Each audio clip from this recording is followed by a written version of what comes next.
Good afternoon, everyone. My name is Affion Ibakase Hawkins, and I am a student at Central Ohio Technical College, working towards my associate degree. Intel's CEO, Pat Ginsler, grew up next door, right in Pennsylvania, and started his career as with an associate degree from a community college. That's why I'm personally excited to be here celebrating with you all, because students like me, we have an incredible opportunity thanks to Intel. Please join me in welcoming Intel CEO, Pat Ginsler, to the stage. Thank you so much.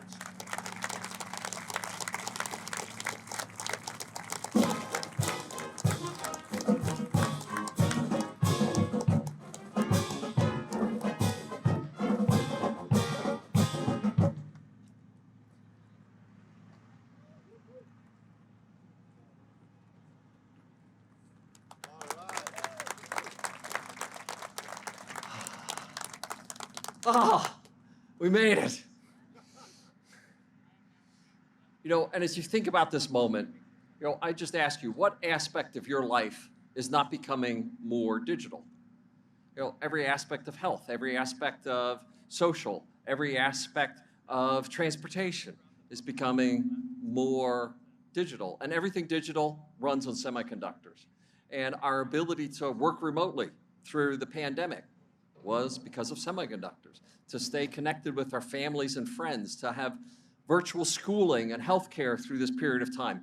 Everything, semiconductors, and our national defense is becoming more acutely dependent on semiconductors. And do we want our national defense to have the most advanced semiconductors in the world? You bet we do. And do we want to be dependent on foreign sources for those? You bet we don't. And for our entire history, we at Intel have performed the majority of our R&D and manufacturing right here in the US. We are the only US chip maker that does all the R&D, manufacturing leadership, technology development in the United States.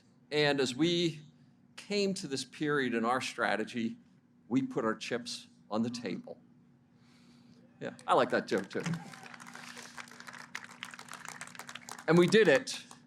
We put our chips on the table to help the US regain its manufacturing heart, as well as unquestioned technology leadership. And our partnership in Ohio is off to a great start. And under Governor DeWine, Lieutenant Governor, we just feel, come on down. Ohio wants us. And it's just been an incredible relationship, and the great support we've seen from the Ohio delegation of political leaders, and Senator Portman and Brown.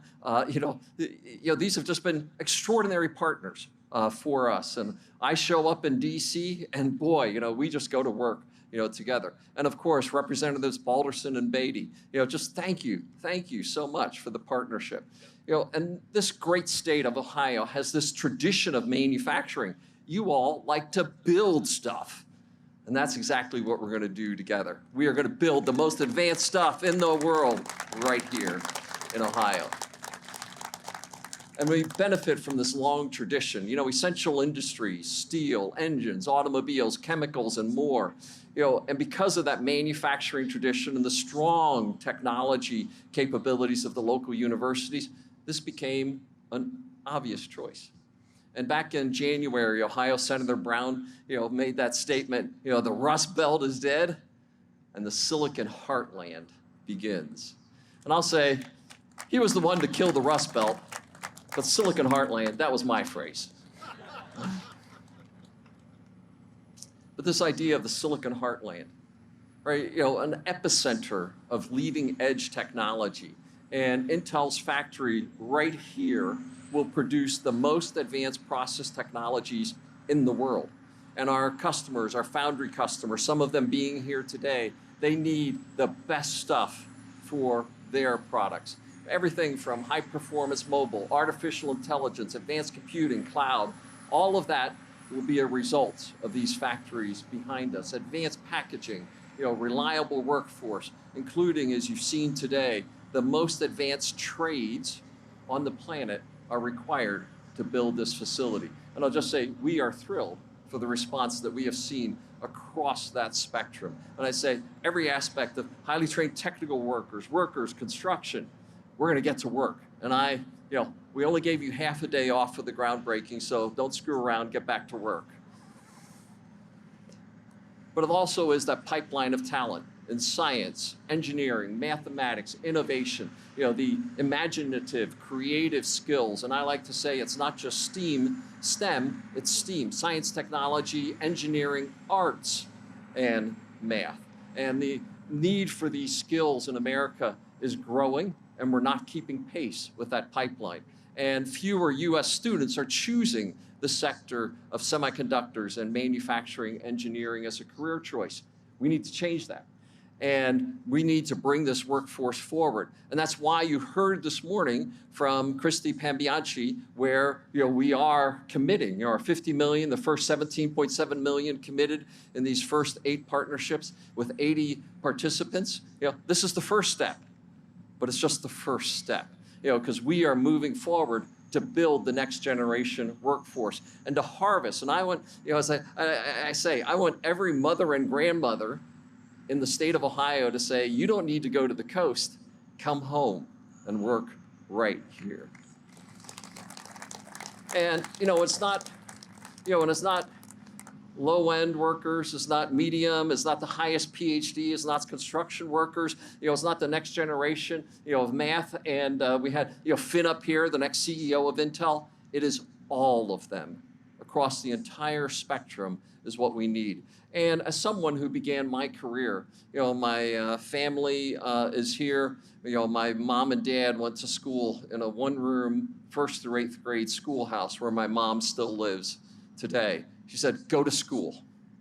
So I began I skipped my senior year of high school, got my associate's degree, and was hired as a young technician at Intel. I know what it feels like to go from the bottom upward. And that's the heart of Ohio. This idea of the community colleges, the most advanced universities, giving opportunity across that spectrum. And that's part of why I am so excited. And I was one state off, I was in Pennsylvania, sorry, right? And I always like to say that when you get to nowhere in Pennsylvania, we were just 5 more miles. Technology plays a critical role in building a digital future, a future that is equitable, prosperous, accessible, and inclusive for all. And this is why we are so excited about the things that we are going to do together here in Ohio. And when I first walked through the doors of the company, the company that put silicon into Silicon Valley, why has so much innovation happened in Silicon Valley, right? It's Silicon Valley. And this is the company, Gordon Moore, Andy Grove, Bob Noyce, the companies, the trinity that started Silicon Valley. And today, we're the company that's going to put the silicon into the heartland, the Silicon Heartland. But today, this is also a testament to the power of public and private coming together. And we have been aggressive in lobbying, working with the administration, working with the congressional leaders in the House and in the Senate, at the state level as well. Why? Because it is that important for the nation. And I'll tell you, the passage of the CHIPS Act, the most seminal piece of industrial policy legislation from World War II, we all together deserve to celebrate this moment. And I just say thank you all for all who helped make this most critical legislation happen.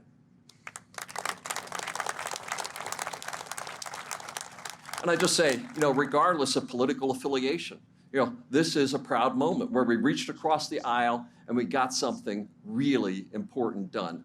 But I'll just say, we would not be here, right, without our political leaders. We would not be here without the president and his leadership, Secretary Raimondo, Secretary of Commerce, all of these working to bring this across the finish line. And of course, it was a bipartisan bill. How often do you hear that today? Senators Schumer and Cornyn, Representatives Matsui and McCall as the sponsors for the act. And we were thrilled that we, Intel, had a part to play in making that legislation happen. We are honored to be part of that role. In addition to the Ohio delegation, Eddie Bernice Johnson of Texas, Senator Maria Cantwell, others were just crucial in coming by, to make this legislation, happen. And, we have Representative Ro Khanna. Silicon Valley, that's Ro. He's Intel's congressman who's here today as well. And Ro, thank you for joining us. And it isn't just that Ro decided to come and join your party. He deeply believes that the power of technology needs to be across the nation and not just in Silicon Valley. And I thank you for that, Ro.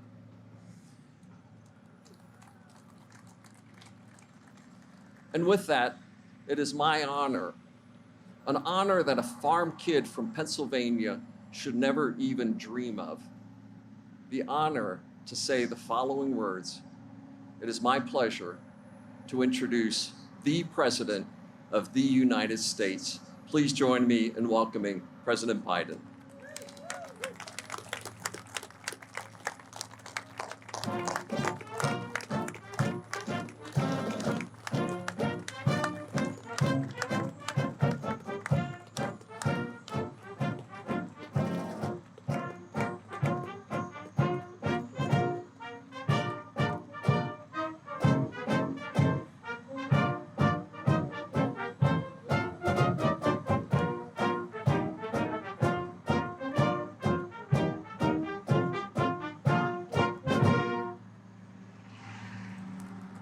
Thank you, Pat, for that introduction. And pretty amazing. Pretty amazing. It was just back in January when we were together at the White House with Senator Brown and Senator Portman announcing this historic investment. In March, I shared the story in my State of the Union address, the story of the Field of Dreams in the middle of Ohio, where America's future will be built. In August, we were back at the White House as I signed the CHIPS and Science Act, one of the most significant science and technology investments in our history.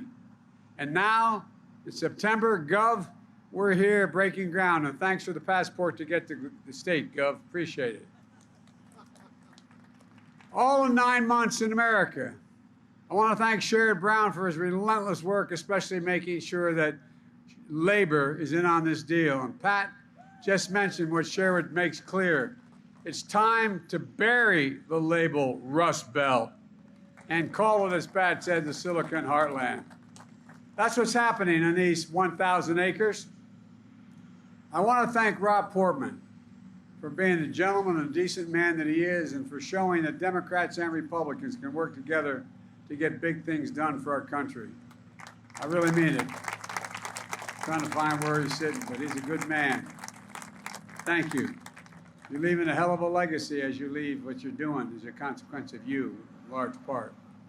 And thanks to the bipartisan group of Ohio congressional delegation here today. Tim Ryan, thank you for your leadership, always representing this to the working people. Thank you, Congressman Joyce Beatty. And, I don't think we could have gotten the infrastructure bill done without Joyce. She was the final capstone. I thought we all thought it was hanging in the balance there. But I don't know what you did that last 4 hours, but whatever you did, you got it done. And Dave Joyce, Anthony Gonzalez, Mike Carey, Tony Balderson for the work in the House. We're also joined by congressional leaders from around the country who fought so hard for this bill. Eddie Bernice Johnson, chair of the House Science Committee. Eddie, this whole bill wouldn't have gotten done without you. It really wouldn't have. We're also joined by Congressman Ro Khanna. Ro is a tireless champion for American innovation and seeing that workers are part of the deal. While she couldn't be here, Maria Cantwell also deserves a lot of credit. She's chair of the Senate Commerce Committee from the state of Washington. Maria was tireless in getting this bill through the Senate. And again, Mike, I want to thank you for your work on this project as well. And I especially want to thank the labor leaders here. My dear friend Lonnie Stevenson, the IBW, Tim Berger, the president of AFL-CIO, Brent Booker, treasurer of the National Building Trades, Mike Kinsley, president of Ohio Building Trades. It's fitting to break ground for America's future here in Ohio. Think about it. There's kind of a tradition here. The Wright brothers, Neil Armstrong, John Glenn, They defined America's spirit, a spirit of daring and innovation. Pat Chase laid out Intel's vision that builds on that legacy. A brand new $20 billion campus, 7,000 construction jobs, union construction jobs, 3,000 full-time jobs that will pay an average of $135,000 a year, and not all of them will require a college degree once these facilities are built. And here's a critical piece. Intel is using a project labor agreement for this investment. For the folks at home, these are agreements that contractors, subcontractors, and union put in place before construction begins. They ensure major projects are handled by well-trained, well-prepared, highly skilled workers. They resolve disputes ahead of time, ensuring safer work sites, avoiding disruptions and work stoppages that can cause extensive delays and down the line. These agreements make sure construction is top-notch and projects are on time, on task, and on budget. Back in February, I signed an executive order to make sure federal construction projects use these project labor agreements. It's a big deal that Intel is using one here, and I thank them for that. And Intel is going to build a workforce of the future right here in Ohio. As you already heard, Intel committed $50 million to partner with community colleges and universities like Ohio State University, including Central State University, the only historically black university in Ohio, to build a pipeline for students in the semiconductor industry. The director of National Science Foundation is here, Dr. Ponch. He's here, and IF and Intel are going to invest $50 million each to support these kinds of partnerships. Folks, at home, you may be wondering, why is this such a big deal for manufacturing? Something so small in size as a fingerprint, as a semiconductor. Well, semiconductors are small computers that power everyday lives, smartphones, cars, washing machines, hospital equipment, internet, electric grid, and so much more, including our national security. And here's the deal. America invented this chip. America invented it. It powered NASA's moon mission. Federal investment helped bring down the cost of making these chips, creating a market and an entire industry. As a result, over 30 years ago, America had more than 30% of the global chip production. Then something happened. American manufacturing, the backbone of our economy, got hollowed out. Companies moved jobs overseas, especially from the industrial Midwest. And as a result, today we're down to producing barely 10% of the world's chips, despite leading in chip research and design. And as we saw during the pandemic, when factories that make these chips shut down, the global economy comes to a halt, driving up costs for families and everyone, not just here, but around the world. In fact, 1/3 of the core inflation last year was due to higher prices of automobiles because of the shortage of the semiconductors needed to build those automobiles. Folks, we need to make these chips right here in America to bring down everyday costs and create good jobs. Don't take my word for it. You heard Pat. Listen to the business leaders across this country. They're making decisions right now about where to invest and produce these chips. China, Japan, South Korea, European Union, all these places are investing tens of billions of dollars to attract chip manufacturers to their countries. But industry leaders are choosing us, the United States, because they see America's back and America's leading the way. Folks, since I took office, our economy has created nearly 10 million new jobs, more than 668,000 manufacturing jobs. Proof, a point that made in Ohio and made in America is no longer just a slogan. It's happening. It's a reality today, and it's just beginning. Because I signed into law the CHIPS and Science Act, we're accelerating the progress. This new law makes historic investments for companies to build advanced manufacturing facilities here in America. Since I signed the CHIPS and Science Act, it's already started happening. The American company Micron announced it's going to invest $40 billion in the next 10 years to build factories, special chips called memory chips that store information on your smartphones. That's going to create 40,000 good-paying jobs and increase America's share of the memory chip market 500%. Two other companies, Global Foundries and Qualcomm, announced a $4 billion partnership to produce chips in America that would otherwise have been made overseas. Qualcomm is one of the world's largest designers of chips and planning to boost production by up to 50% over the next 5 years. Today, in North Carolina, Wolfspeed is investing $5 billion to make chip devices for electric vehicles that are going to create 1,800 good-paying jobs over 5 years. Folks, the future of the chip industry is going to be made in America. Made in America. And folks at home should know the manufacturing of these semiconductors connects countless small businesses and manufacturers into a supply chain that's going to thrive, all because of this law. Imagine if we had more of these kinds of factories across the country. This law makes that a reality. It matters. All of this is in our economic interest, and it's in our national security interest as well. Earlier this year, I went to Lockheed's factory in Alabama. They're making the Javelin missile that we're supplying to Ukraine to defend itself against Putin's unprovoked war.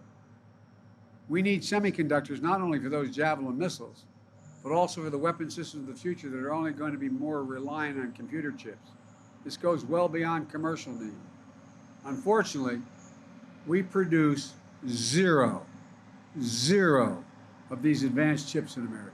Zero. And China's trying to move way ahead of us in manufacturing now. It's no wonder, which is highly somewhat unusual, that the Chinese Communist Party actively lobbied U.S. business against this law. Basically, you want to do business in our country, don't do it there. The United States has to lead the world in producing these advanced chips, and this law makes sure that we will. And to be clear, the CHIPS and Science Act is not handing out blank checks to companies. I've directed my administration to be laser focused on the guardrails that will protect taxpayers' dollars. We'll make sure the companies partner with unions, community colleges, technical schools to offer training and apprenticeships, and to work with small and minority-owned businesses as well. We're going to make sure that companies that take taxpayers' dollars don't turn around and make investments in China to undermine our supply chain and national security. You know, we have the power. We have the power to take back any federal funding if companies don't meet these requirements. The law also requires that companies build these semiconductor facilities by Davis-Bacon prevailing wage, so people can live with a little bit of breathing room. And this will ensure tens of thousands of new construction jobs and high-paying jobs, and more often, high-paying union jobs. And not only will companies use these funds to buy, but they cannot use these funds for stock buybacks and issue dividends. They have to manufacture. And finally, the law is about more than chips. It's about science as well. You know, decades ago, the United States of America invested 2% of its gross domestic product, 2%, in research and development. We led in everything. We created everything from internet to GPS. Today, we invest somewhere between 7/10, but less than 1% in research and development. The United States of America. We used to rank #1 in the world in research and development. Now we rank #9. China was #8 a decade ago. Now China's #2. And other countries are closing in fast. The CHIPS and Science Act moves us up once again. It authorizes funding to boost our research and development investment back closer to 1% of our GDP. That's the fastest single year of growth in 70 years, but it's still not enough. We're going to make sure we lead the world in industries of the future, from quantum computing to artificial intelligence to advanced biotechnology. Think of the things and the kinds of investment we deliver. Vaccines for cancer, cures for HIV, inventing the next best thing that hasn't even been imagined yet. That's who America's always been. There's something that's really important. We're going to make sure that any company that uses federal funding for research and development to invent new technologies will have to make that technology here in America.